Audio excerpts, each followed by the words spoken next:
All right.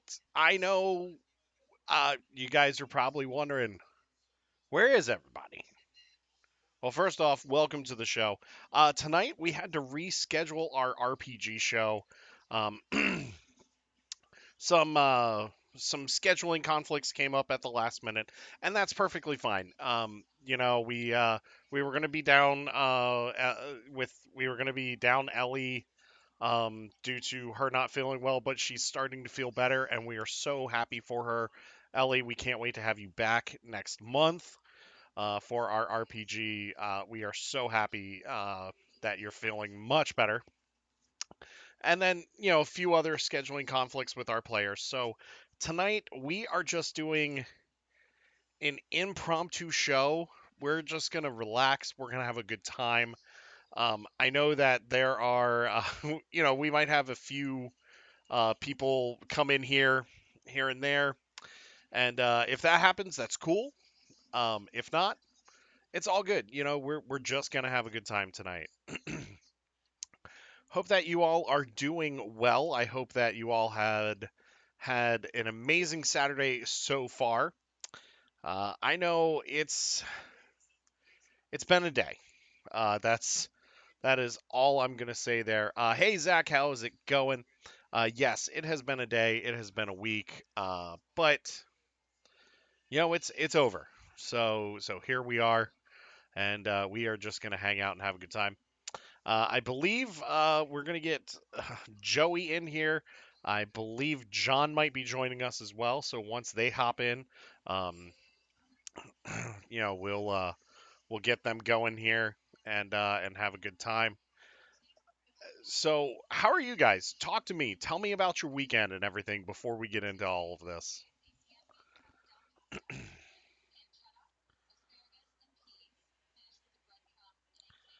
So, sorry, I just want to message John and Joey real quick just to make sure that they are good.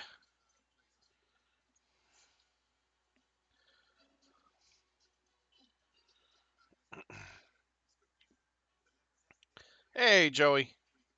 Joey, waiting on you, buddy. You can come on in and hang out anytime you want, brother.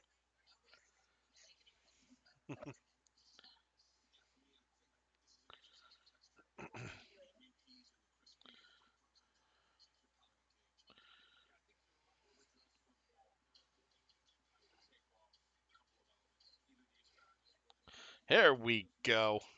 Hola. Hey, buddy, what's going on, bud? Doing well, sir. I'm on a different microphone tonight, guys, if you can't tell. We're gonna caster mic, but I do think I have my camera plugged in. Yeah, here we go. Hey, there he is. The What is up? courtside. Starlight Beacon Transmissions. Eric, always a pleasure to come on, whether it be for the RPG or just to hang out. Yeah, man, it's great to have you here. I feel like you and I haven't really hung out in a while. Yeah, I mean, we've hopped into chat here and there, but yeah, I don't think we've seen each other in person, which is crazy as close as we live. Yeah, exactly. I think we've seen each other in person in passing at esports events and stuff. I think you for the inaugural Justice season, I think we were at that watch party down at Penn, and we must have just passed each other at some point that night. Oh, yeah, that was a fun one, too. Yeah, that was a great night. They lost horribly, but that was a great night. Yeah. So how's your weekend been so far? I know it's gonna be a relaxed show tonight, so we can talk about whatever you want to talk about too. Yeah, man, relaxed weekend. I'm having some foot issues still with my Achilles, so I have been resting, which I do not enjoy very much. But yeah, just pretty much elevating, icing, chilling, playing some Lego Star Wars, trying to Nice. catch up to Maggie because it feels like she's constantly ahead of everyone. Oh yeah. But that's just how it is. I think Maggie said she had, pardon me, apparently pickles attacking Eve's feet. Um, he's attacking her leg actually. Oh, Um, yeah, that cat. Don't even get me started on him because he's all over the place, man. Um, yeah, I think Maggie had 150 billion billion studs collected in Lego Star Wars so far. which is insane. Yeah, I mean that's a lot. That means she probably has all the multipliers unlocked and everything. Like Yeah. that is a lot of studs to have for sure. Yeah, it is. It's I love that game so much, but I've been hearing so much about glitches lately. Yeah, Like I've had glitches. I know that you've had a few glitches as well, here and there. Maggie had a glitch that pretty much crashed her save file. yeah. Um, she said she poured 126 hours into the game just so that she could get, and then like she did some. Was she doing the IG-88 mission?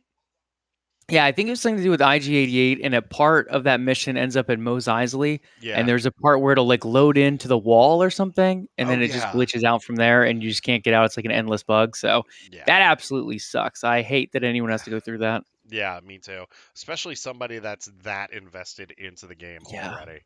I mean, Uh, she was so far. Like she yeah. was, I don't remember how many power bricks she had, but it was well into the hundreds, near the 1,000 mark, I believe. So Yeah. to lose it at that point is just even more heartbreaking. Oh, I know. And to lose all of those studs too, because like she could buy almost every ship for 150 billion studs Whew. and every character too. And I know that we just got the DLC characters this week with Right. it's Solo, Bad Batch, and Mandalorian season 1 and Rogue I think One. Mandalorian season one was in there. Rogue One may have been the other one, if I Yeah, remember correctly. Yeah. yeah, yeah. So, what do you want to talk about tonight, Joey? Man, I'm down for everything. You know, I'm a little bit behind on the High Republic, That's as fine. most of us very well know. But I'm always down to chat about that. Star Wars games. I think we have some Yeah. exciting news on that front. Celebrations coming up. We could Oh, always dude. do a little talk about that. Yeah. I mean, Star Wars is just so vast, Eric. There's so many things we could talk about. Yeah. I know I was actually looking at starwars.com because like I was so determined to do the RPG tonight that Hmm. I should have I part of me was like, well, maybe you should write a backup just in case. And like even my Hmm. wife was like, yeah, you should write a backup just in case this, but things happen. Things happen. I'm Right. not upset about any of that because it's whatever. Um we now have The Force Unleashed on Nintendo Switch. Yeah, that's Joey. true. And Sam Witwer actually, StarWars.com did an interview with Sam Witwer, and he was talking about his time on The Force Unleashed and how, it changed his life. It really did. And he had always been a Star Wars fan. It's just to get to work and play in this universe, it was definitely different for Yeah, him. I mean, The Force Unleashed too, I feel like it was ahead of its time, especially when it came to like AI. Like the Yes. enemy AI in that game, I remember them doing like tons of docu-series, like little small YouTube videos on how much they put into how the UI is thinking and the enemy is thinking. Yeah. So you're having adaptable UIs in certain situations and then adaptable enemy reactions as well. So it was just kind of cool how much they really put into that thought process. Yeah, absolutely. It says here, Sam Witwer looks back. This was also the one I believe that had David Collins as the murder droid in this Oh. one. Um, and this one also introduced us to the rebellion being formed by Darth Vader and Bail Organa. Like they throw a twist in this game where it's like Vader was actually one of the founders of the rebellion Mm. in this game, and I just think that's interesting. But Vader does it in order to try to usurp the Emperor.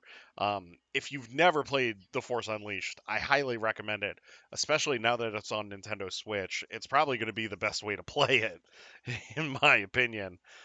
Um, but it's great. And did I mention that you can pull down Star Destroyers using the Force? I mean, that's always a plus, right? Yeah, yeah, it's insane doing that. And I just remember all of the characters being memorable. I remember the just everywhere you go just being something completely different. I think the one boss fight that stands out to me is when you battle a giant rancor. Yeah. So, your thoughts on The Force Unleashed, like your favorite memories? Honestly, I don't remember it all that well. Like I remember the enemy AI thing being a big part. I remember the whole Star Killer bit with it. Yeah, But overall, I don't remember like in particular missions or anything like that when it comes down to it. So I'm glad they're re-releasing it. I'm glad they're giving me a reason to dive back in and remember it again. yeah, yeah, absolutely. And Sam Witwer is actually one of the biggest gamers out there too. If you are unfamiliar with Sam Witwer, he was also Darth Maul in Star Wars: The Clone Wars and Star Wars Rebels, which we're not even going to talk about how far away you are from finishing Rebels. It's fine, you know. It's all good. Work can get in the way. Work and life can get in the way I of. love Clone Wars. Clone Wars was fantastic. Oh I think yeah. that's some of the best Star Wars material out there. Oh, Clone Wars without a doubt is some of the best Star Wars material out there, and it only enhances the prequels like even more as you Hmm. go through that. Definitely. I know a lot of people are on the I hate Jar Jar Binks bandwagon still, but in my opinion, uh, they really redeemed Jar Jar in Clone Wars. Yeah, I think he definitely had some redeeming qualities. He almost went through that maturity phase to a Hmm. degree for someone like Jar Jar to kind of grow up, take on a bigger role, not Yeah, just stick his tongue into everything. There was still occasional tongue sticking here and there, there but was. he didn't get it caught quite as much. He did end up doing a little bit of that maturing in the Clone Wars series. Yeah, he did. One of the standout episodes to me in that is, and we're just gonna keep going like all over the place tonight because why not, right? One of the standouts to me in Clone Wars was especially with Jar Jar is they're trying to get aid to Ryloth, and Jar Jar has to infiltrate that one dinner and do like kind of I think he's like with Bail Organa and like they're trying to convince the Trade Federation just to lift the blockade so that they could get the aid in there or something like that. I Hmm. just remember like just being moved at how Jar Jar was willing to do whatever it took to get this humanitarian aid to the Twi'leks. So just absolutely love it. I think it's great. Oh Um, yeah, definitely some good material in there, and I really like Ahsoka's coming of age story as well. yes. I feel like she went through a lot of different maturity things and really came into her own there, and then we move into seeing her later on in other series. Yeah, absolutely. I want to talk about another bit of news here, and I I don't know why I'm bringing this up, but it's on StarWars.com, so we're just going to talk about it anyway. Do you want the Darth Jar Jar spinoff? I think Darth Jar Jar would be fantastic, whether it be a fanfic, whether it be something Yeah, official but non-canon. I would love it. I mean, it could even be canon. I wouldn't argue yeah. against it, but Darth Jar Jar, I think there's a big storyline to be told there. I'd read that Legends novel, even if it's Oh not yeah, canon. hundred I'd percent. read that Legends novel. Misa would too.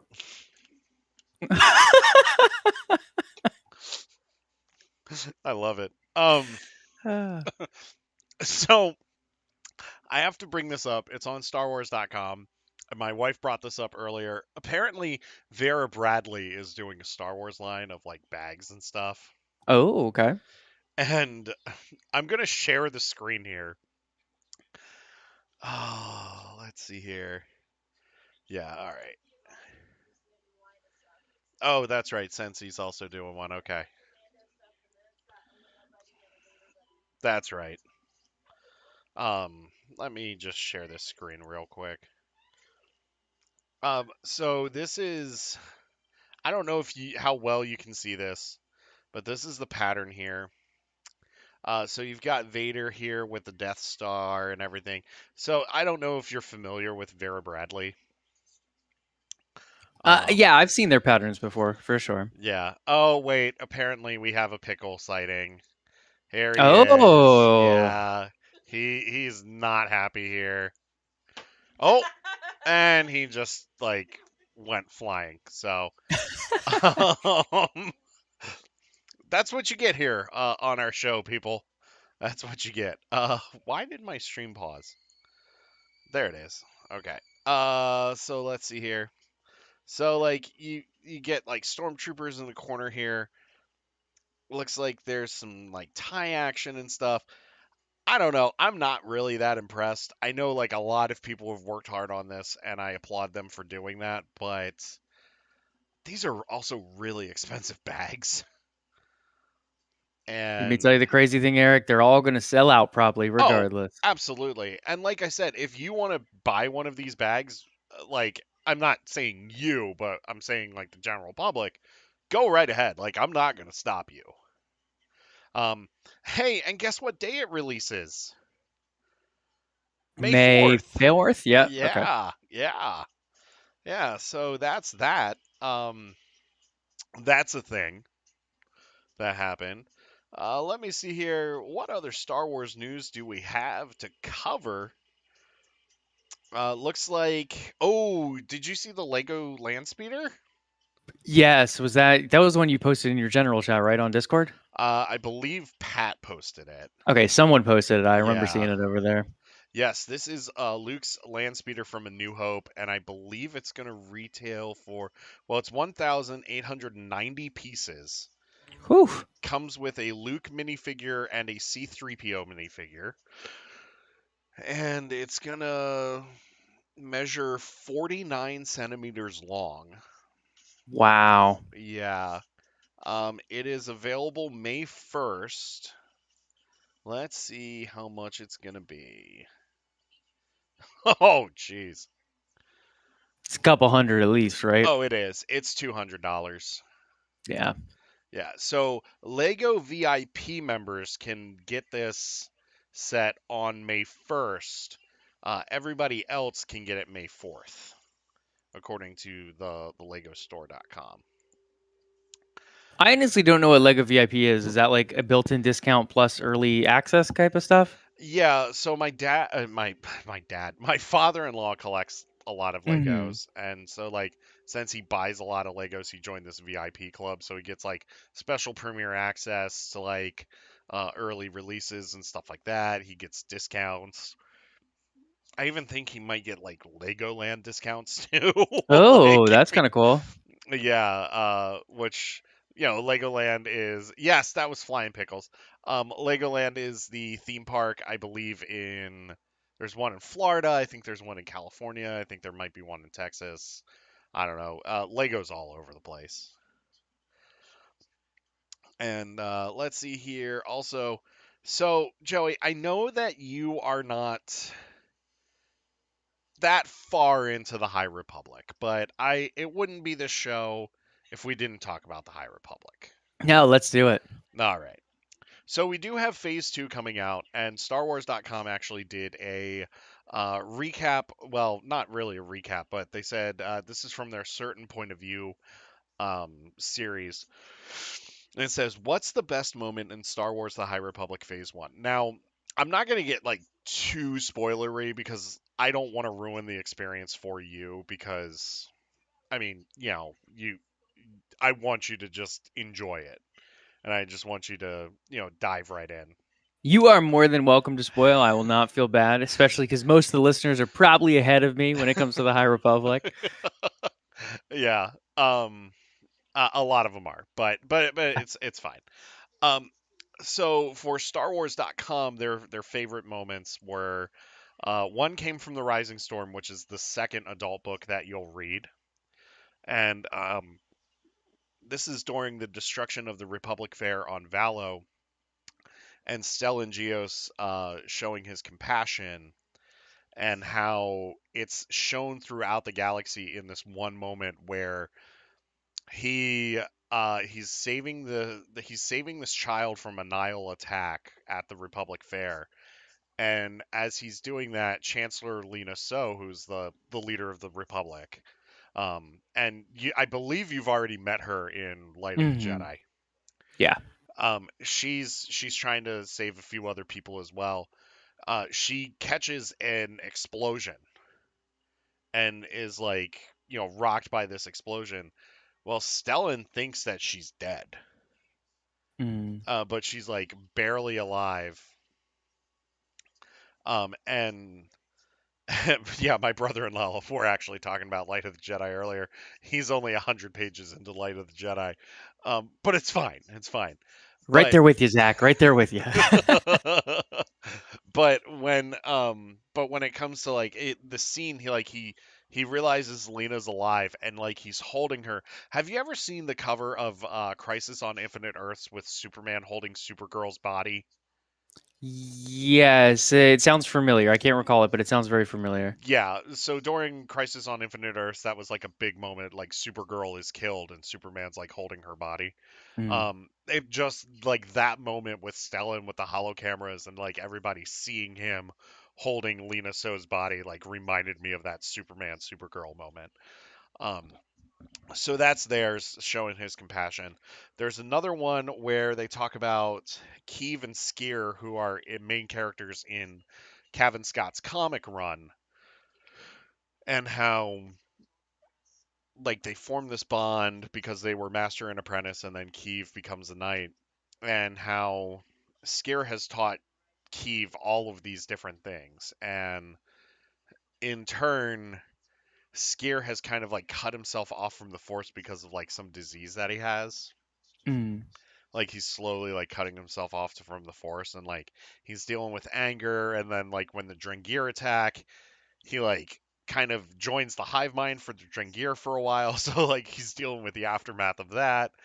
And so Keeve teaches him that he's still deep down inside, he's still a good person. He can still choose the light because the light is there and it's good. You know, and to me it's just an incredible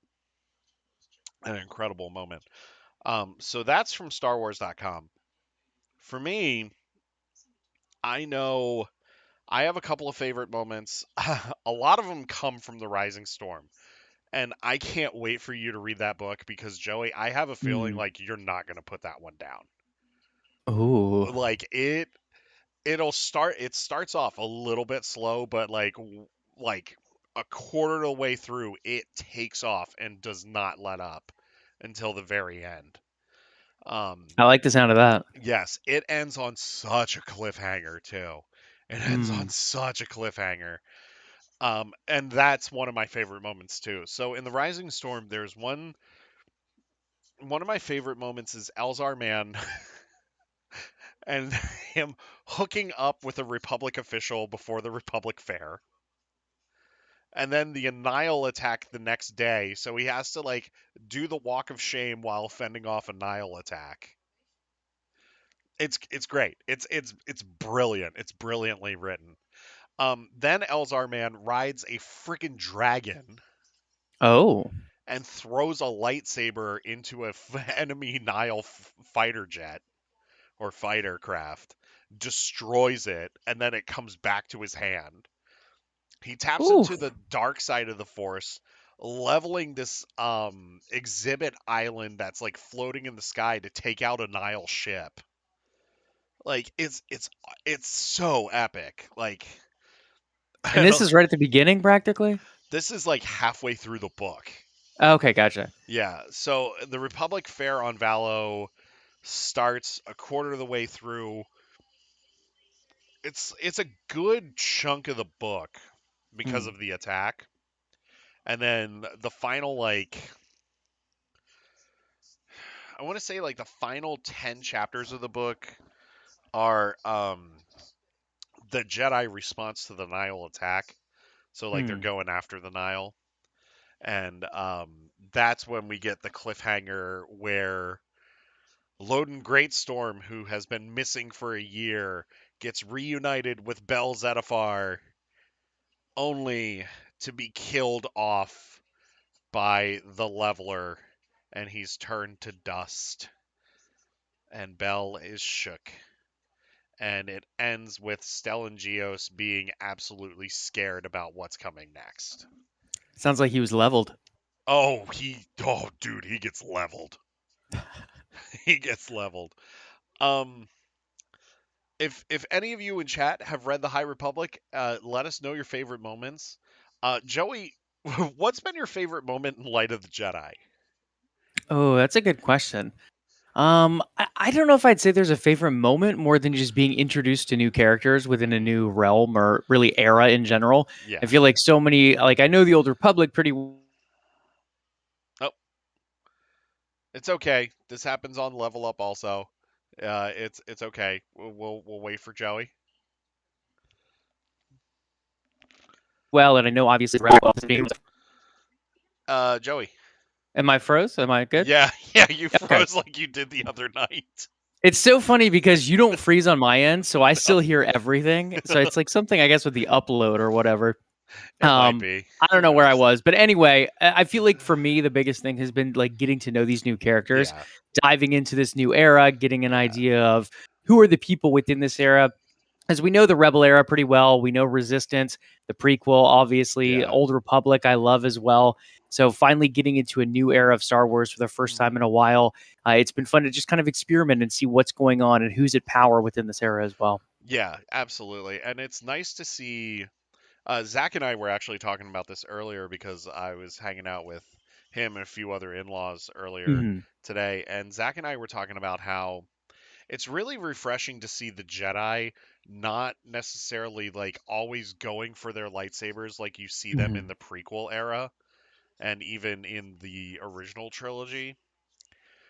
It's nice to see them like trying to use it as a last resort. Like they're still trying to go the peace and diplomacy route. And like when they kill, like they like have to wrestle with those actions Hmm. and And wrestle that's with the the way it's meant to be, consequences. right? I Yeah. mean, that's the way I've always seen it. And Yeah. even like if you look at the prequels, like the initial go into that episode, you have Qui Gon, you have Obi-Wan going in to negotiate, Yeah. and they're trying not to pull out the lightsabers until they have to. Yeah, exactly. And I just think that it's really an interesting thing that we're seeing that we're exploring in this era. Now, with phase two, we're going the prequel route where we're going further in the past. Mm, And with phase two, we're going 150 years before the events of Light of the Jedi.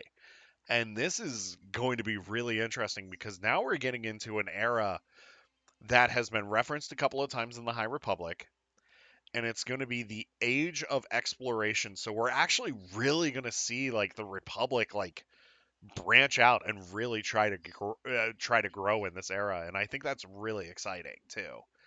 mm. So, what is the current age called within the High Republic? So this is just the High Republic itself. Okay, gotcha. Yeah. So I would just call it. Technically I would call it the Age of the Jedi. I guess you could say. Hmm. Since like it's a huge order at this point. Mm. I wouldn't really call it the age of the. I mean, you could call it the age of the Republic, but Marvel Comics did like this thing, like the Age of the Republic, that took place during the prequel trilogy. Mm, gotcha. Yeah. But I don't know. Um. Little did they know the High Republic was out there. Yeah, exactly. Well, a few of the writers for the High Republic did this Age of Republic thing, so Oh, that's even more ironic. I had a feeling like they knew what was coming. Mm. Yeah. Um. What's on your mind? What would you like to talk about since we're all over the place tonight? Well, let's talk about the new Star Wars game that was announced, Yeah. sir. So that's exciting. That was Yep. also on StarWars.com. Yep. I did a little small write up on OTNmedia.org as well, but we don't really have too many details on this one. It's Hmm. coming out from Amy Hennig. She's worked on big series like Uncharted, Yep. I believe Dak and Jex or Jexter and Dax, whatever the Dak and Jexter. order Yeah. was. Yeah, Dak and Jexter. Um, Or so Jack those and are big Dexter. series. I mean, those are well known. They've been Yeah. out there. They're legendary in their own right. Oh And yeah. now she's kind of taking on this narrative based action adventure Star Wars game that we really don't know too many details about. We don't know where it's going to take place era wise. We don't know what characters are going to be involved. It sounds like she was previously working on a similar project at EA known as Project Ragtag at the time, and that was the Rebel era. So, Hmm. do you think this one goes back to that route and goes to Rebel era as well? I I don't know. Uh, I'm I think it could because it's such a comfortable era to keep going back to. Mm. However, I don't want to see that. Like, give me a game that's post Rise of Skywalker with like trying to rebuild the Republic after Oh, that would be cool. yeah, after like the destruction of the Hosnian system in the Second Galactic Civil War. Like that I would love to see. Um Give me a Clone Wars narrative based game too. But then again, I want that narrative but then again I want that Clone Wars strategy game from Respawn. So, I don't That would know. be cool. Yeah. Yeah. I don't know. Where do you think she's going to take this? I mean, I think it's going to be the Rebel era. I Yeah, think she's probably going to use the work that was done on Project Ragtag and move it over. With that being said, though, Eric, I think you bring up a good point. Our Star Wars is just so rich in eras yeah, and rich in history and rich in different ways that they could take these stories. We know what are we up to, like 7, 8 projects that are announced at this point. I feel like. yeah. It's like 7 to 8 projects. Yeah, Yeah, there's quite a few, and we don't know the eras of some of them. Like Ubisoft's open world, we don't know where that one's taking place yet. yeah, The Zynga one, it doesn't really matter the era as much with Star Wars Hunters. yeah, But there's a number of them out there that are taking place throughout the universe and throughout different eras. And I think that's the coolest thing. Like, I'm not going to turn down a Star Wars game, but yeah, at the same point, give us something maybe we haven't seen before. yeah. Whether that's a different side story with new characters, something like Star Wars 1313 that was Oh, also canceled, I think was a really cool idea, hmm. exploring bounty hunters and kind of the undercity of some of these environments. Yeah, But whether it be eras or different people or different races, I like the idea of seeing Star Wars as like a full picture, and the yeah. idea of diving into smaller sects of it just to see what's Mhm. going on in these different worlds is a really cool idea. Yeah, and I think that's where Fallen Order succeeded. Was like we Hmm. we scaled it down to a smaller group of people. Um, and I'm not saying like that's where they have to go. Honestly, I would love to see them adapt Timothy Zahn's stuff from the Thrawn stuff. Oh yeah, I mean Thrawn hasn't been in a game yet, right? No, except I don't think for we've seen Galaxy him. of Heroes. Okay, yeah, yeah, yeah. But Yeah, I don't really count that as like a narrative based yeah, game. But yeah, I think that's his only appearance. yeah. And that's something that I would love to see, Hmm. especially in a narrative based game like this, because you could adapt his Thrawn Ascendancy trilogy and even his other Thrawn trilogy that he wrote for canon that like ties into Rebels. Mm. Like adapt those and make that your narrative game. Um as much as I me, as much as I'm a High Republic fanboy, I don't want to oversaturate that story Hmm. like too much too soon. But if you want to set it in the High Republic, set it in the High Republic. Or you know what? Focus on Broom Kid from The Last Jedi. Yeah, I Like, mean that just kind of died out, right? Like they didn't do yeah, anything with that, even in the books. no, they didn't do anything with Broom Kid. And like, let's see his life and let's see like Rose and Finn talk to Ray and be like, "Hey, we found this kid," or like Finn because he teased he's force sensitive.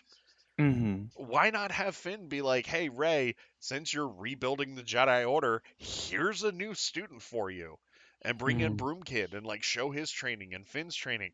They could do anything that they wanted with it. Hell, make it a Rogue Squadron game with Poe Dameron leading the Rogue Squadron, Yeah, that would be cool. and have it tie into Patty Jenkins' movie. And I don't know, like they could go anywhere.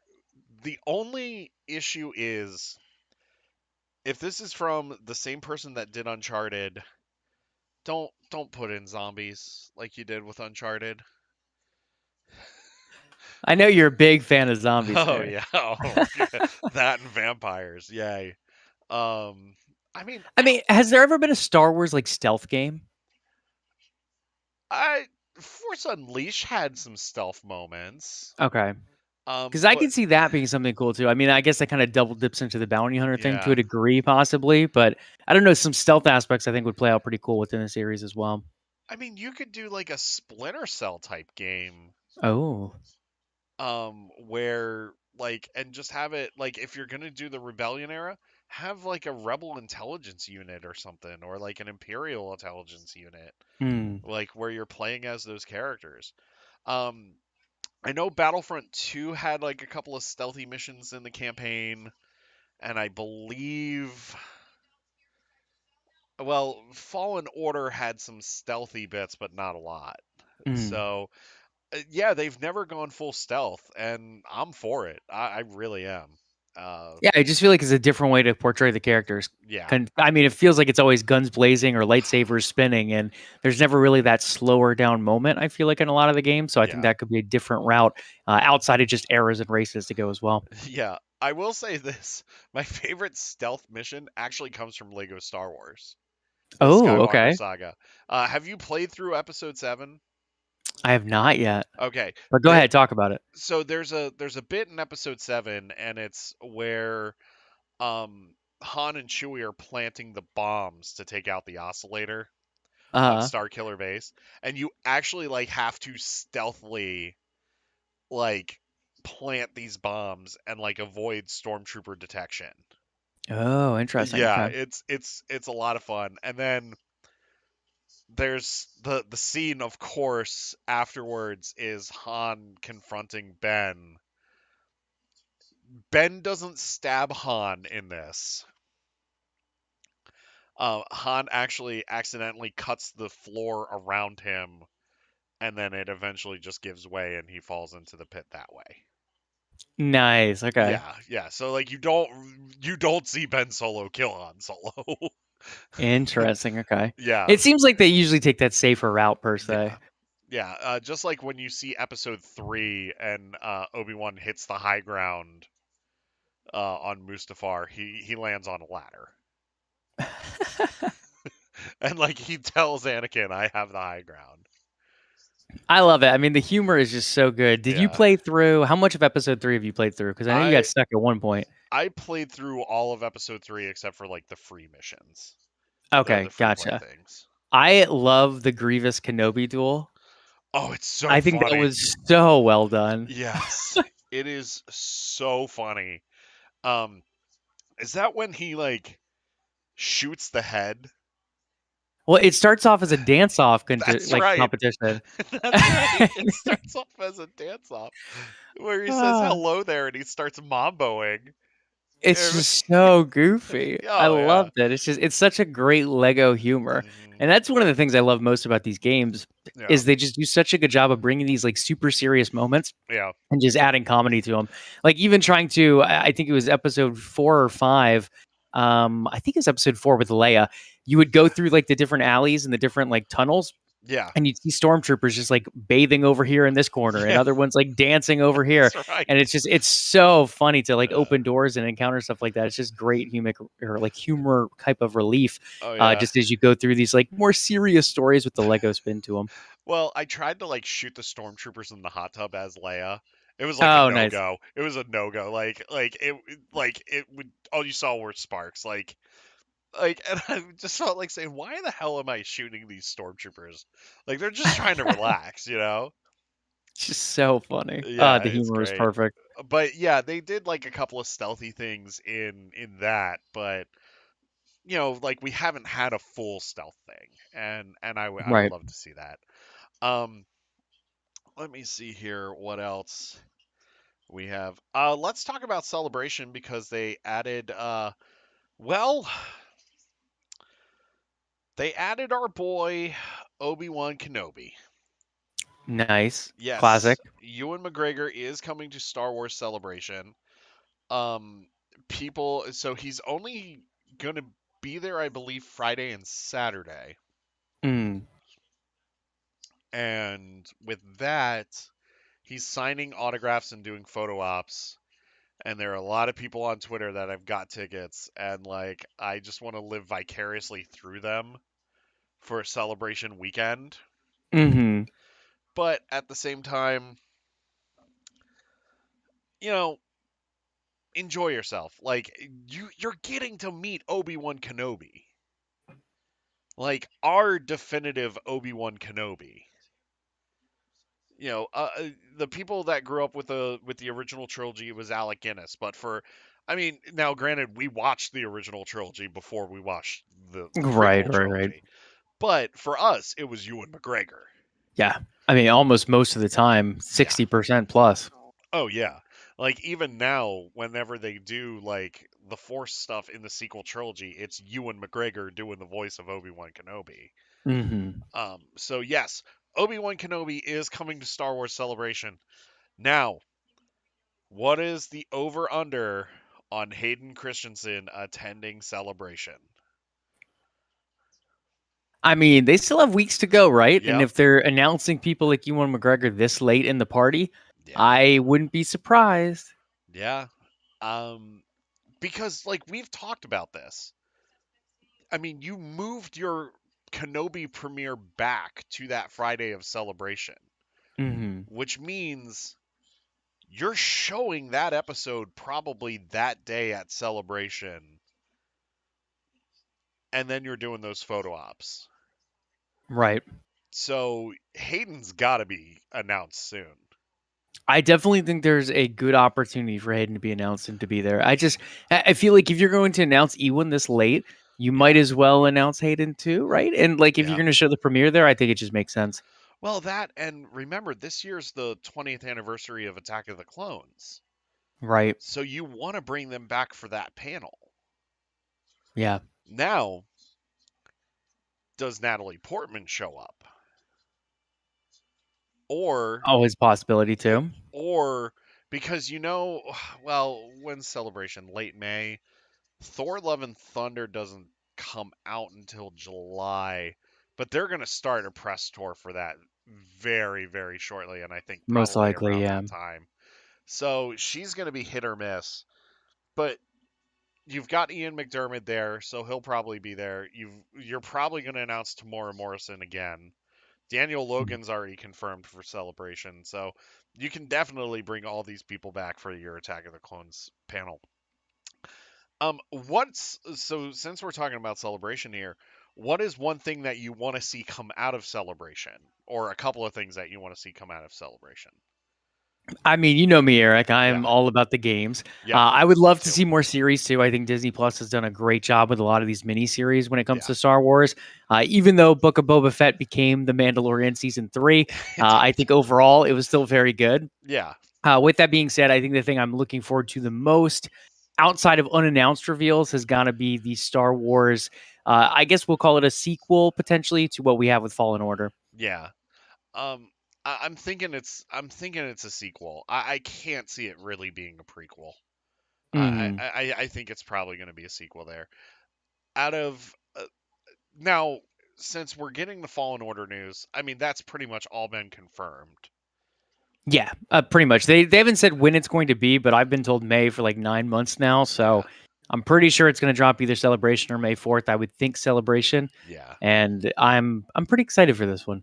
What are the chances that Respawn, like after showing us Fallen Order 2 or Jedi blank, what are the chances that we see the first person shooter that they're working on or the RTS that they're working on? So I haven't been told anything on that front, but I would guess low. Yeah. I think if we see anything else, it's going to be something that wasn't announced recently. So Okay. I would count out the other two Respawn games outside of maybe like little teases of information or maybe a project name or something like that. Mhm. Maybe even the game name, but nothing more than that. Mhm. I think Ubisoft's could show up because Yeah. that one was announced last April. I think it was April 2021. Yeah, or like late 2020. It was like one of the two. Yeah. Yeah, so it's been a while ago. So I Yeah. feel like that one has been out and circulating enough that they could maybe pull something together. Yeah. Or I think you get something that's not been announced yet. I still think there's 2 or 3 games out there that have not been announced Mhm. that those could pop up here as well as new announcements. Do you think because now granted I said that I wouldn't be covering Star Wars Eclipse on this channel, but I Hmm. do have to ask this question. Do you think Quantic Dream does show up with Eclipse, or do you think like Lucasfilm's just going to keep like kind of pushing that to the back burner for right now? I think Quantic Dream is so far behind on that project that uh, the earliest release date at this point is sounding like 2026. Yeah. Um, I think with it being that far away, they're way too early to be able to show anything, and they're Okay. still struggling to hire people as well. Yeah. And plus we might be on a whole new generation of console by the time that thing Yeah, comes out it's too. very possible, or at least toward the end of this one for sure. Yeah, because they're planning what, a 7 to 10 year cycle for these current consoles. Yeah, I mean, console generations are typically 7 to 10 years. Yeah, This one did get started later with the whole chip situation. yeah, So if there is that mid-gen refresh, this one will probably get pushed closer to 10 years if I had to yeah, guess. yeah. So it all depends on the console generation. It Right. depends on what's going on with the studio, because I believe you and I talked about there is the possibility of a buyer for that studio as well. Yeah, I So think I don't remember who it was. I want to say NetEase maybe. yeah, There was definitely someone out there that was bidding and looking into purchasing them. So that could switch things around as well and reallocate resources. And I yeah, mean, that's how some of those EA projects got canceled as well. yeah. Back in those days, I think it was a EA. I think EA bought a studio or there's some kind of merger that happened and then EA canceled them from there. Yeah, I think that was right around 1313 also. Like Correct. Yeah, yeah. that and Ragtag. Yep. Yeah. Now, so Xbox is working on a project as well, and it's something that you and I have talked about. We don't really have much in the way of details for that. Is that going to be shown at Celebration, or do you think they'll wait until an Xbox showcase to show that off? Honestly, I have no idea, but I've been told there's a possibility of two Star Wars projects in the works at Microsoft. Hmm. So I don't know exactly what that looks like. I mean, publicly they've announced Indiana Jones, which is kind of along that same Lucasfilm Disney licensing. But other than that, they haven't really said anything. And we know there's all these unannounced projects in the works, like the Yeah. Coalition, who did Gears of War, has one. Hmm. Some people think that could be a Mandalorian project. There's rumors of ZeniMax Online working on some projects. Roundhouse Studios has not said what they're working on under the Bethesda umbrella. Hmm. So there's a lot of different unannounced projects out there that we know Yeah. are in the works. We don't know what they are. Yeah. So it's a possibility. I mean, Xbox's show would also be in June. So that's Yeah. another window that it could be shown as well if there is, in fact, something being worked on. Yeah, I agree with that. I don't think they'll pull the trigger yet for Celebration. I want to I for it being Xbox, they want it on their own stage. That Mm. like now Phil Spencer, the head of Xbox, he doesn't mind sharing the spotlight with other companies, but I have a feeling like they're going to want to show it on their own stage before like it goes to any like Star Wars Celebration or something. Yeah, I could definitely see that. And I mean, Xbox in the past has been criticized for showing games too early, Yeah. and then things will change drastically down the line. Like Everwild, we saw that like 3 or 4 years ago, and we haven't Yeah. heard any updates since then. So that's one of those games that has kind of been reworked a little bit Yeah. behind the scenes. So I think they're also probably hesitant. I don't know how Disney feels about it as much, Yeah. but if there is something in the works there, I feel like Xbox is probably saying, "Hey, we've been criticized for showing things a little too early, so we would like to wait a little bit longer till it's a little bit more polished to even show anything." Well, I mean, look at the Halo Infinite the demo, Right. the infamous Craig demo from Right. Halo Infinite. That they showed that demo way too early, and the fans bit back and said, "Look, you need to work on this," and that's what they did. That's why they delayed it as much as they did. So yeah, I'm with you there. They're not going to show anything that isn't ready because they've had so much feedback from the fans when Right. it comes to games coming out. Um, yeah, one thing. Okay, so movie wise, this is the celebration where we find out what Taika Waititi's working on and what Patty Jenkins is doing with Rogue Squadron, right? Yep. Yeah. Um, what would you like to see come out of this Rogue Squadron movie, and what would you like to see coming out of Taika Waititi's Star Wars movie? Good questions as well. Yeah, it's tough. Like with something with Rogue Squadron, for example, we know a lot of the characters based on it. Yeah, So normally I would say, give me new characters, give me a new storyline, give me something different. But with something like Rogue Squadron, I feel like you want that flair of new, but yeah, you also have to mix it in with that veteran flair as well. yeah. As these are characters we've grown to love over years, and I want to Hmm. see them and kind of expand upon their story. So I think they're going to have to run that fine line, sort of like what we saw with episode 7, where Yeah, you want to give something somewhat new, but you also want to reflect back to what the past gave as well. yeah. Um, so like you could have Wedge in this movie with Poe Dameron and like a few Right. other characters. Yeah. Now what about Taika's movie? What do you think that crazy madman is working on when it comes to Star Wars?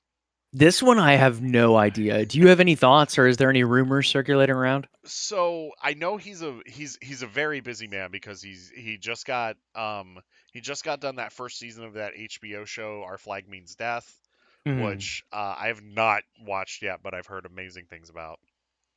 He just finished the script, I think, for his Star Wars movie. He mm. says it's very much Star Wars, but it's very much him. And if Thor Ragnarok is any indication as to what we're getting with the Taika Waititi sci-fi comedy, I think we're going to be in for a real treat. I think it'll be very funny. I mean, he was IG-11 in The Mandalorian also, and he directed. Oh, I didn't realize that. Okay. Yeah, he did the voice of IG-11. Mm, And then he also directed that season one finale, which was an incredible finale mm. because that's when we're introduced to Moff Gideon, Right. and then that's when we see the dark saber for the first time since Star Wars Rebels. So if it's any indication, I don't know if he's going to play in that sandbox that he's currently playing in, Mm. or is he just going to go out of left field and just give us something completely different? I mean, I would love to see him just pull something out of thin air and just go from there.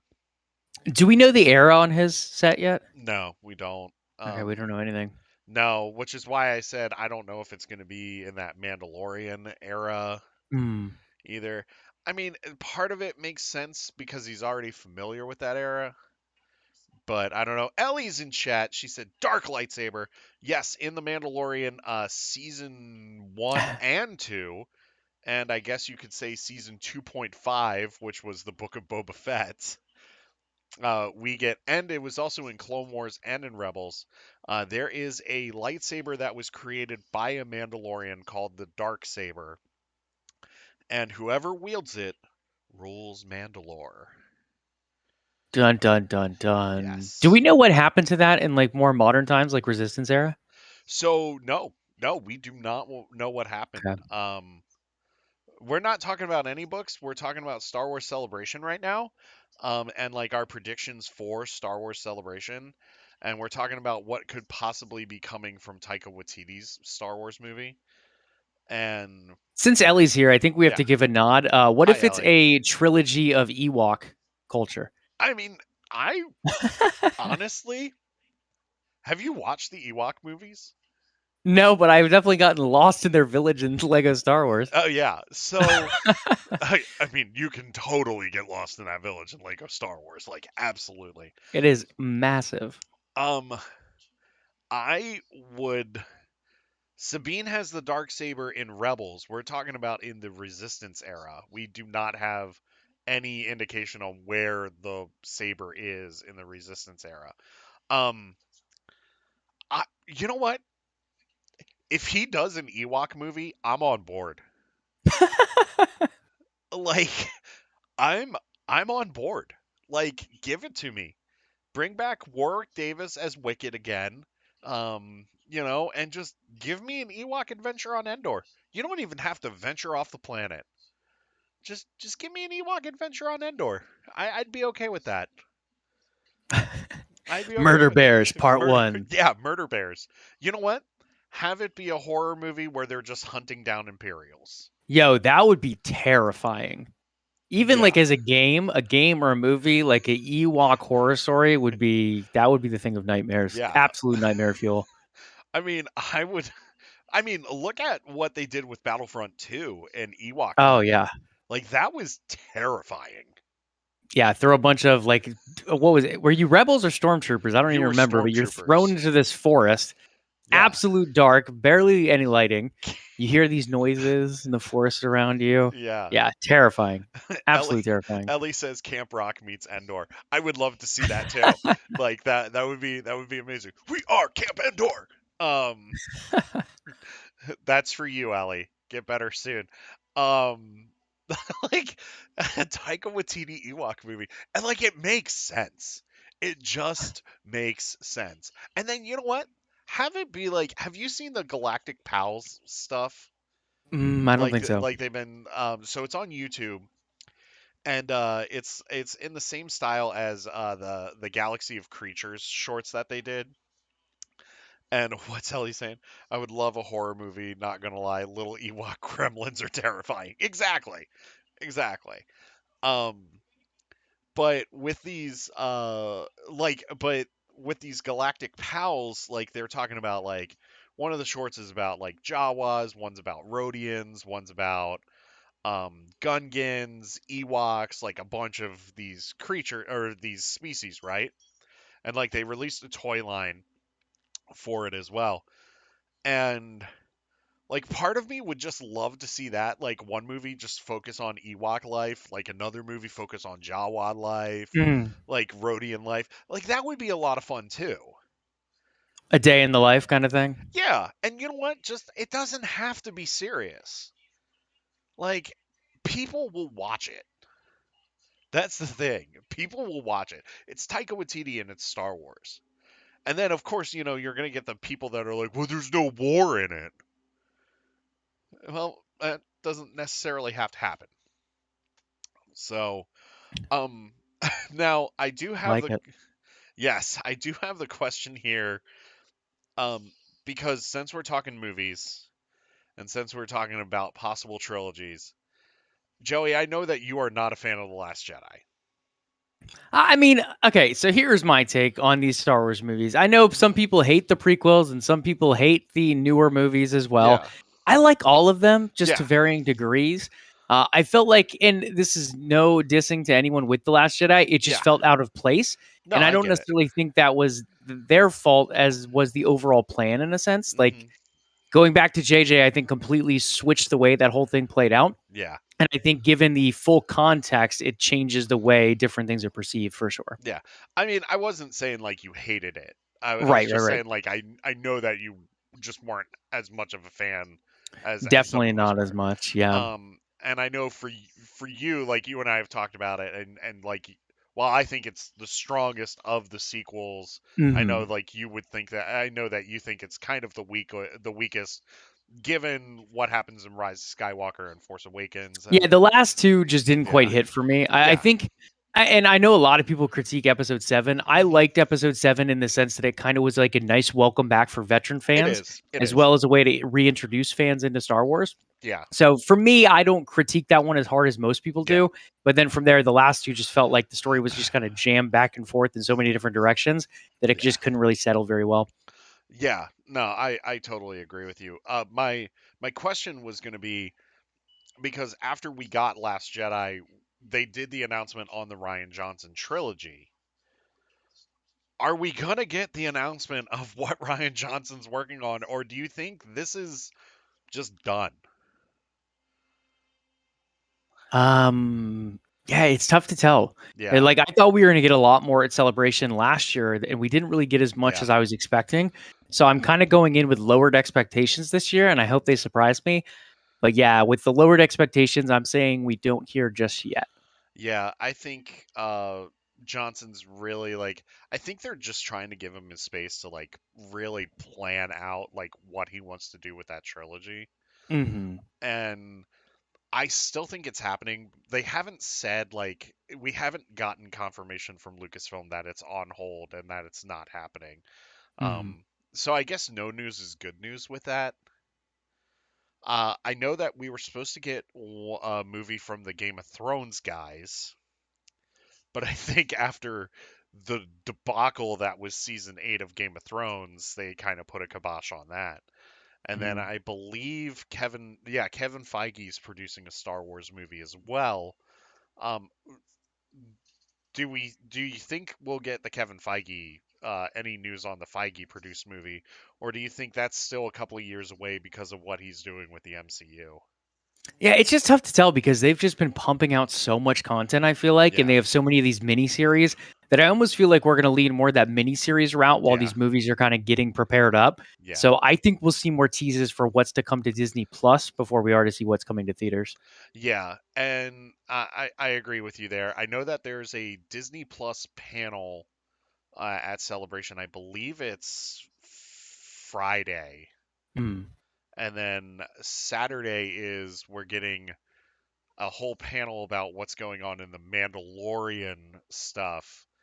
Now, with this, like you and I have talked about Rangers of the New Republic before, and how like they kind of did put that on hold because of everything that went down with Gina Carano and right. everything.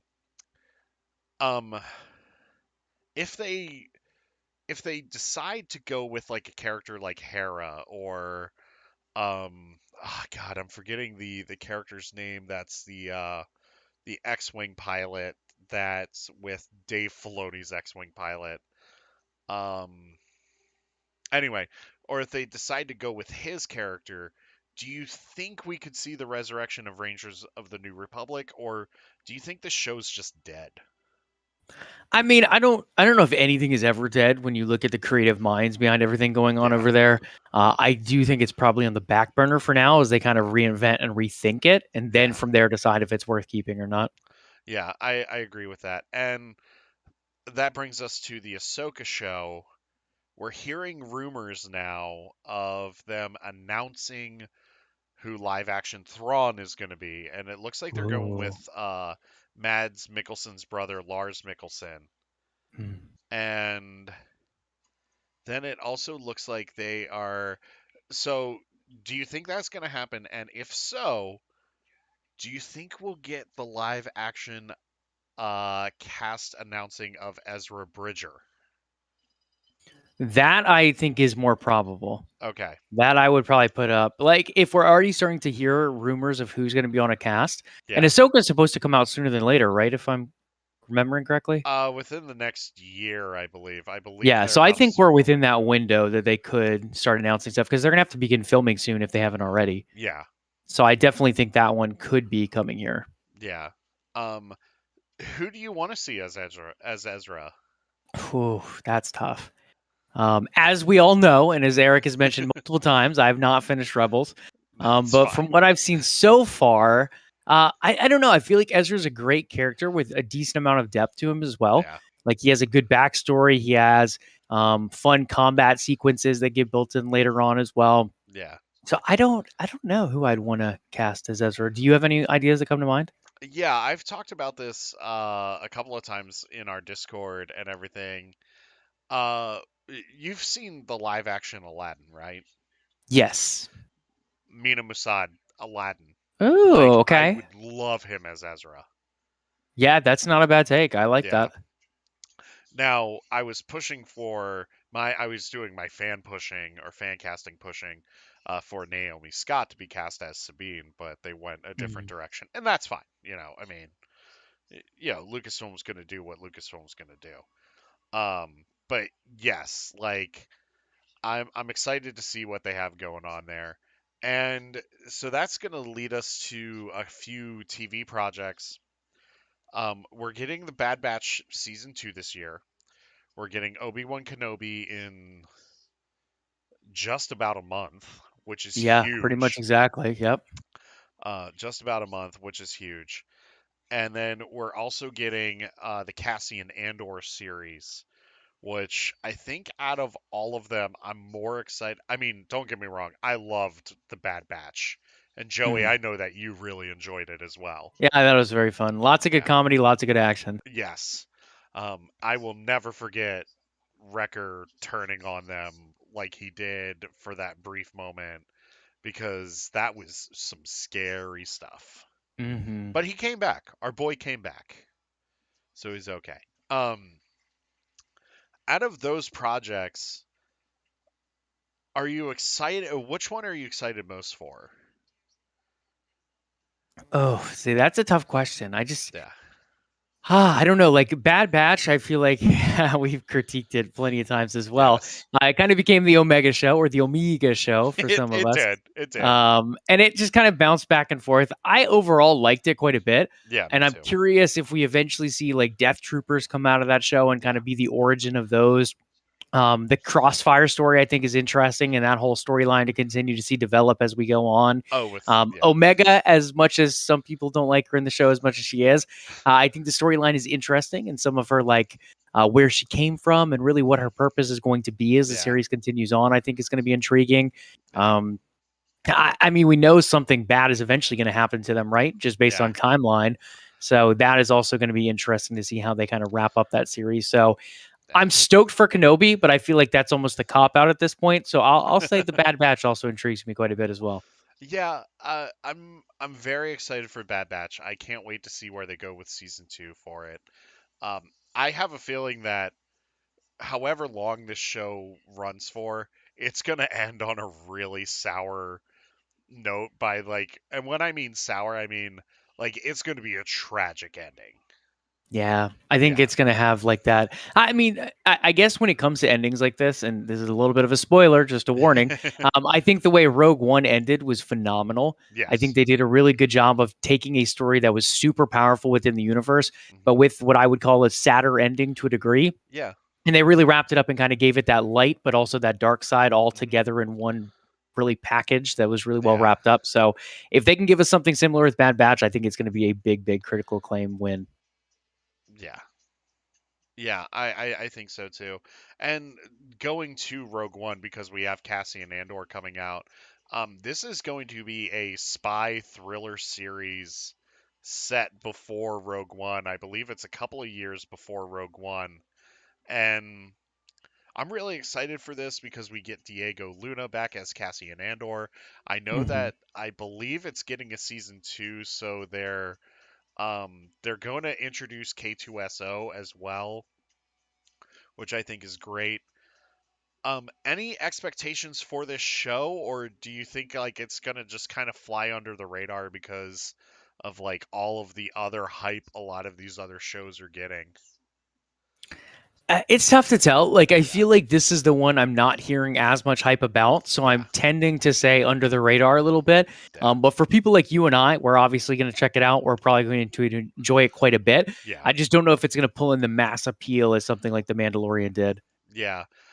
And that's the hardest thing with Disney Plus and these shows is that, let's face it, Book of Boba Fett, as entertaining as it was, and Joey, you and I are on the same page. Like, it was Hmm. very entertaining. However, it suffered an identity crisis because like they had to do like I get them bringing the Mandalorian into the one episode, but like bringing bringing in like Luke and Grogu and everybody else like didn't make sense for that show. Yeah, it was definitely a turn I did not expect for what Yeah. that's worth, but it just, yeah, it felt like a weird melt. And I think like a lot of the people that were expecting the show to be about like the underground and like not have Jedi in it, because like you and I and even John and like a few others were just like, this is going to be like the criminal underground show that we're finally getting. Mm. You know, we're not going to have Force users in this. It's just going to be like this lawless, like awesome TV show. And yet you bring in Luke Skywalker and Grogu, and I'm like, this doesn't make sense for this show. So I feel like it's going to be hit or miss with some of these with Disney Plus. Like Visions did really well for them. The Mandalorian's done very well for them. Book of Boba Fett did okay for like the first two episodes, but kind of fell off. And I mean Obi-Wan Kenobi's gonna do very well for them. Yeah.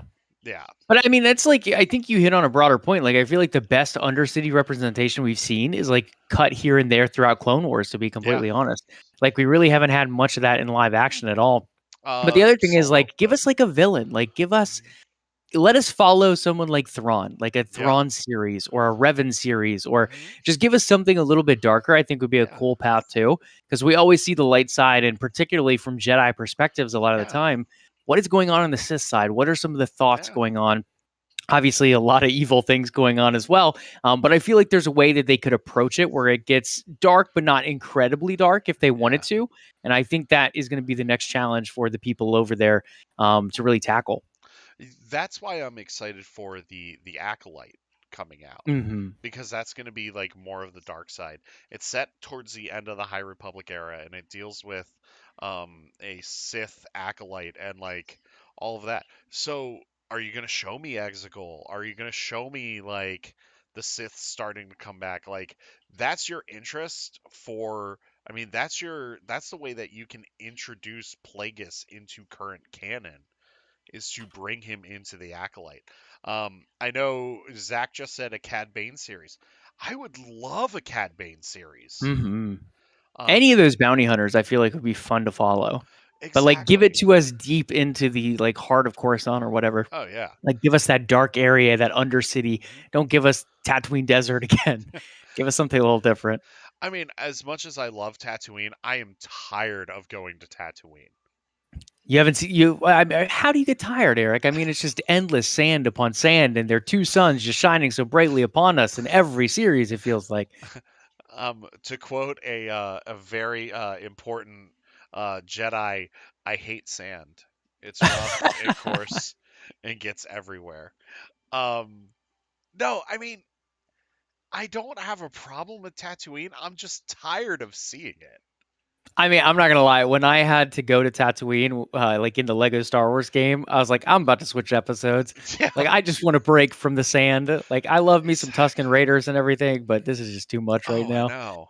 I know. But I like that they explored that. I did like hearing more about the Tusken Raiders. I thought that was a really cool Yes. addition to Boba Fett. Yes.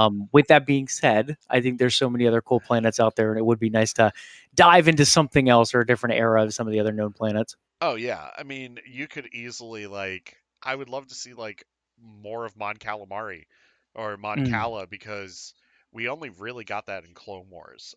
right. I would love to see the Rhodian homeworld, which was only in Clone Wars. Like, give me some of the planets that we explored in Clone Wars. Mm, Like, I'm all for like ice planets and jungle planets. I'm tired of desert planets.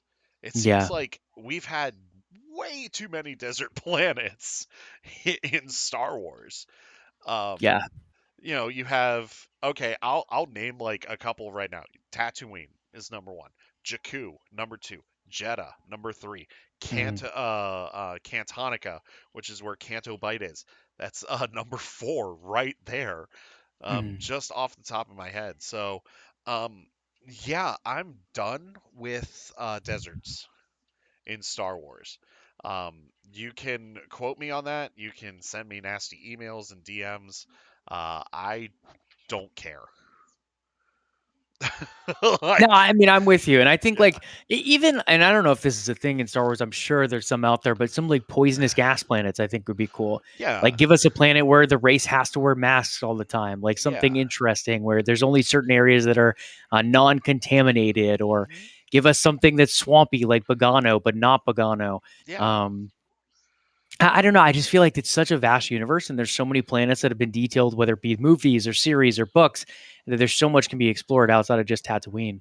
Yeah, I mean, actually, Mustafar, we get to see a part of Mustafar in The Rise of Skywalker that we don't see in anywhere else.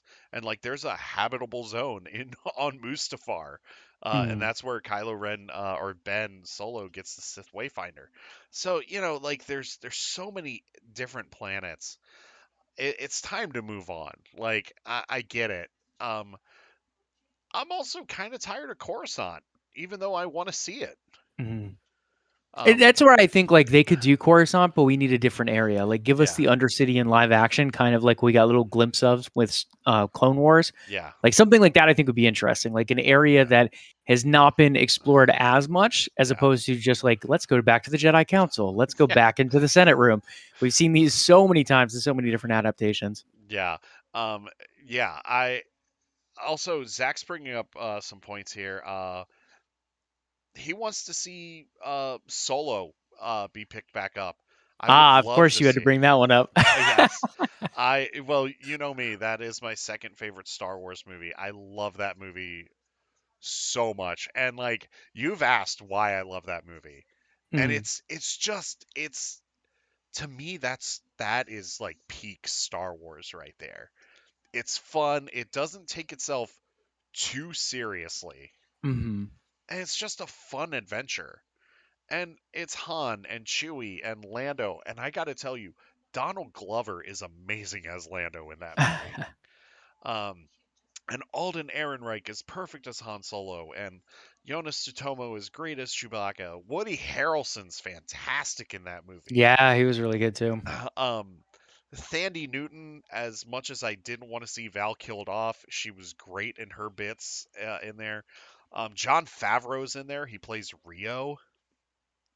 Oh, I don't think I knew Favreau was in there. Yeah, he plays the Gardenian, Rio, the poor. Oh, Yeah, interesting. Okay. yeah, from the train heist, and then Amelia Clark. Oh my gosh, she's amazing in that movie. Like, everybody in that movie's fantastic.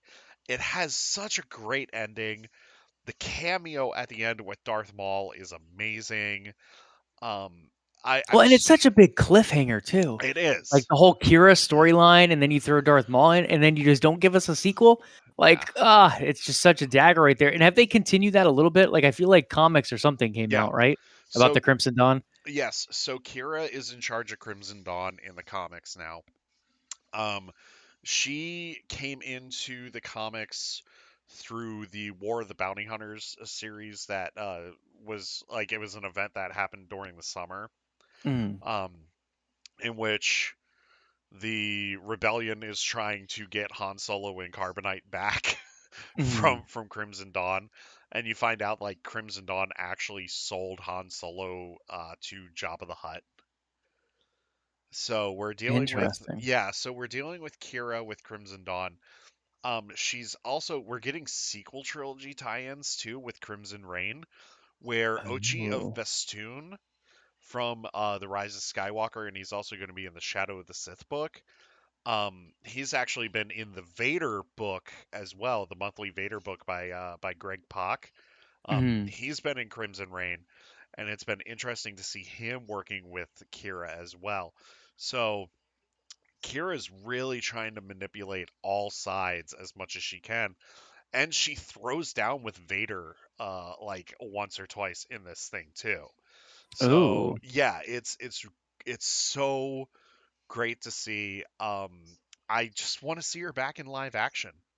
Like I Mm. want to see Kira back in live action.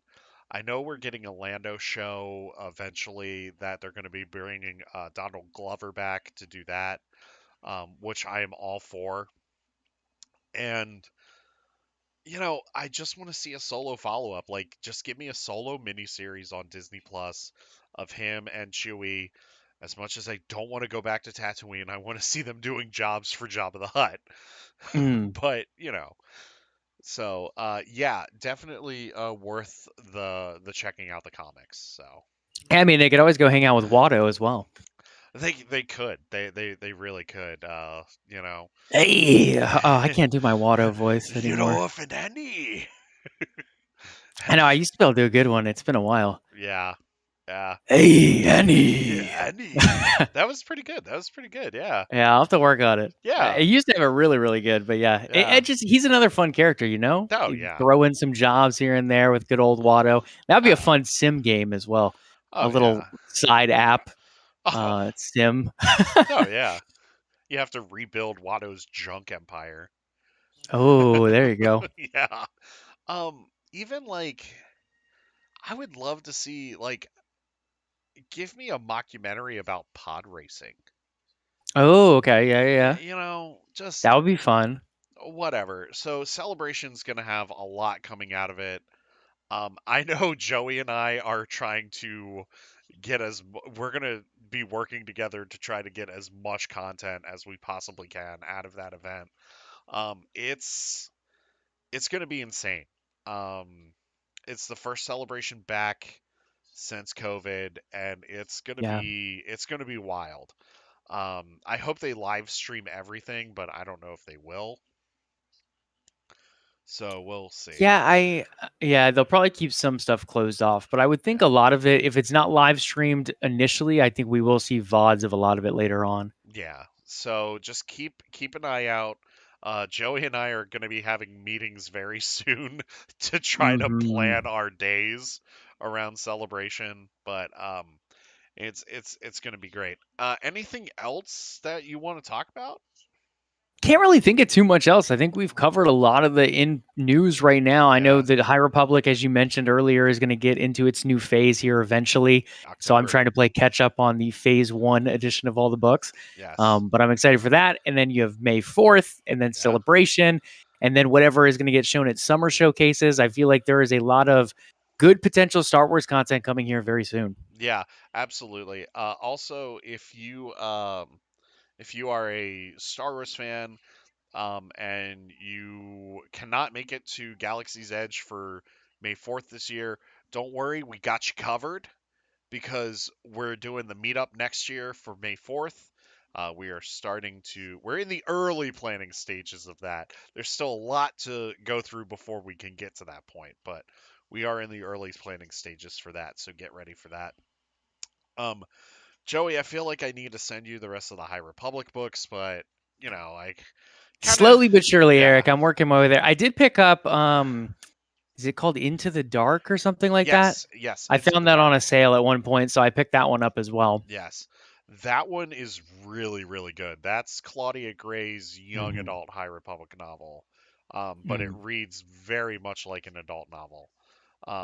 And that one's really, really good. I think you're gonna have a lot of fun with that one. That is the Mm. introduction of my boy Geode. Oh, rock on, Yeah. Geo. Oh, dude, I love that guy so much. Um, that's the introduction of him. You get 90s McConaughey if he was a Star Wars freighter pilot. Yes, his name is Leox, and he may or may not be a drug addict. We don't know. Um, we get the Nile in there. It takes place mostly on a space station, so like we kind of get like this alien feel, like all this different stuff, and if it's so great, you're gonna, I think you're gonna have a blast with that book. Like Oh, really, very cool. I think you're gonna have a lot of fun. Geode has some of the best moments in that book. And also, like during that book, while everything's going on, Claudia Gray, I'm just gonna let you know right now, Claudia Gray likes to use a lot of flashbacks in her books. Okay. So, you're gonna get a flashback to um, Jedi Master Comac Vitus and Waste Seeker Orla Jareni when they were Padawans dealing with a situation about like 25 years before the Great Disaster. So, Oh, interesting. Okay. yeah, yeah. So it's going to be really, really interesting. I can't wait to see how you what you think of that one. I believe you have a test of courage next. Yes. Yep. Yeah. Which is it's a very quick read, very, very quick read. Hmm. But that one's very good too. Vernestra and Emery from that book show up a lot in other books as well. So, Mm. um, yeah, you are about to just go down a rabbit hole, and I can't wait, brother. I can't wait. Ellie, I know if you're still in chat, I know that you want to read Star Wars books. Um, I'm gonna have a couple of Star Wars book experts with us in the next couple of weeks, and we're going to talk more about books again to kind of just get new readers on a path, like of where to go um, in Star Wars, like where you want to start. It's amazing to see the High Republic as like an introduction to a lot of people for Star Wars. Like the High Republic brought in a lot of new Star Wars fans, and it's been incredible to see. So, if you are a if you're a lifelong Star Wars fan and you've never read the books before, I cannot recommend the High Republic enough. It's just that incredible. I know Joey's probably tired of hearing me talk about it. No, I mean, I think it's just such an interesting era, and it's just so inclusive. There's new Yeah, stories, and I love the idea of like fresh takes on Star Wars, giving yeah, us new information, giving us new things to experience. So I just need to bite the bullet and dive in a little bit harder to some of yeah. these books. I also recommend Audible too. Audible is Mm. fantastic for Star Wars books, especially because that's how John got through Light of the Jedi, and he's Right. and he's going through um, Rising Storm now through that. And you don't have to read every book in the High Republic because they talk about different things that's going on and they reference different things, but you don't need to read every single book. It helps, but you don't need to read everything. So, um, it's it's crazy. I know that you guys are talking about my knowledge right now. Um, I I don't know. I just retain it. Now I feel like I'm humble bragging, so I'm gonna shut the hell up now. But I just want to, Joey, thank you for joining me. I'm sorry that Of we couldn't course. do Law and Order tonight.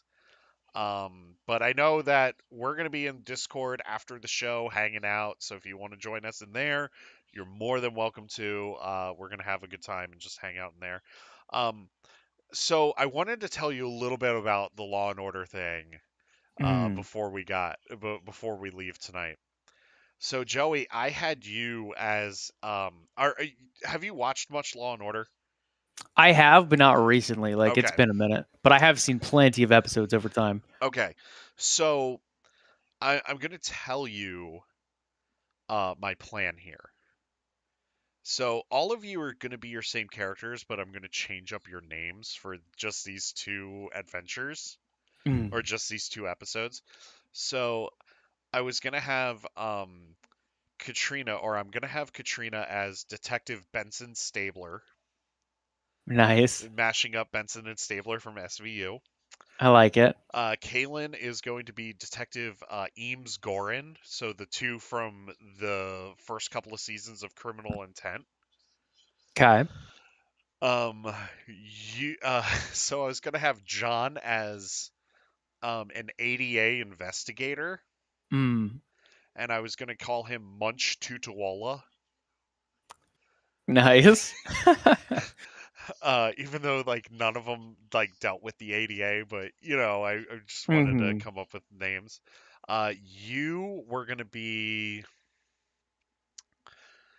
um, Yeah, I think you had Greg and I together, if I remember yes, correctly. you and Greg Yeah. were gonna be ADAs. Mm. And you were gonna be Stone Arizi or Arizi Stone. Like one of the Mm. detectives from SVU became like an ADA. I was like, how the hell did that happen? Like I don't remember that at all. But like sure enough, he's trying cases on SVU, and I'm like, whatever. Like this show's gone on way too long. And then and then I'm gonna call Greg J4KMCY, so he's gonna be Jack McCoy. Oh, nice. Yeah, yeah, yeah. So that's my plan for you guys, just for those 2 episodes. Hmm. Just for those 2 episodes. I plan on running Dick Wolf's Precious franchise into the ground.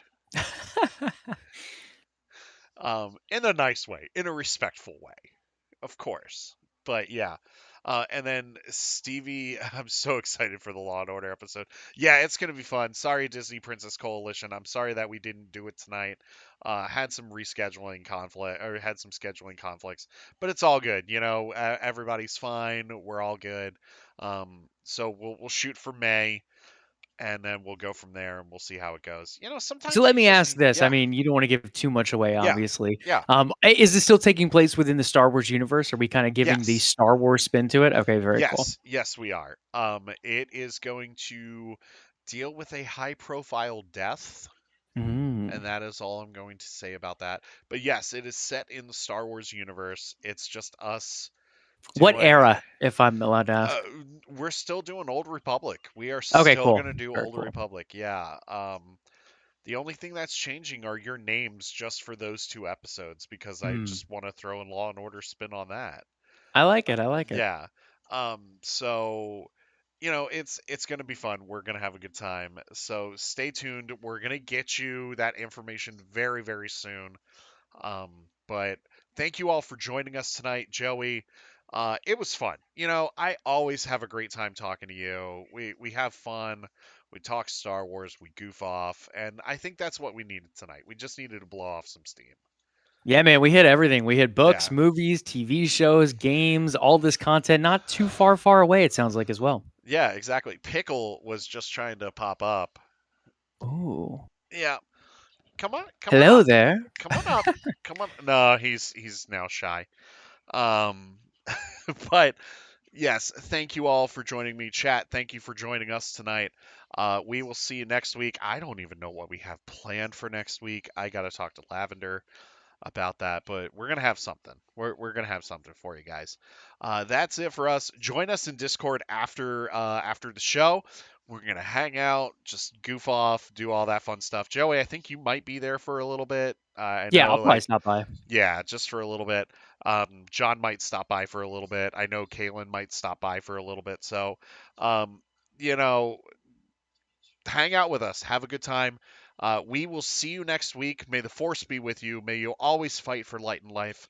And remember, at the end of the day, we are all of the Republic. Have a wonderful week, everybody. We will see you next week, and we will see you in Discord